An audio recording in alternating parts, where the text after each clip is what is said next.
বগুড়ায় বোনকে উত্ত্যক্তের প্রতিবাদ করায় এক যুবককে ছুরিকাঘাতে হত্যার অভিযোগ উঠেছে। সকালে ঢাকা রংপুর দ্বিতীয় বাইপাস এলাকায় এই ঘটনা ঘটে।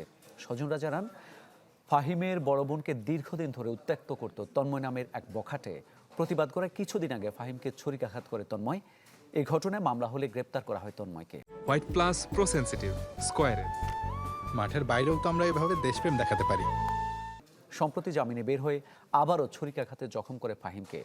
পরে তাকে উদ্ধার করে শহীদ জিয়াউর রহমান মেডিকেল কলেজ হাসপাতালে নিলেও বাঁচানো যায়নি। যাকে হত্যা করা হয়েছে সে কাজে যাচ্ছিল, যাওয়ার সময় পথের মধ্যে ধরে তাকে চাকু মেরে হত্যা করে।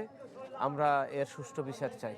দৌড়া ফ্যাটকারিত গেছি উপজেলার সামনে, যা দেখি করছে যে নাই বাবা লিয়া ঠাঙ্গা মারা গেছে। এই ছানা হাটে বাইচাচ্ছি, আসা দেখি ঠাঙ্গা মারা চাই ঘুরে দিছে, যা আপনারা মেডিকেল নিয়ে যাও। মেডিকেল নিয়ে আসার পরে তো মারা গেল।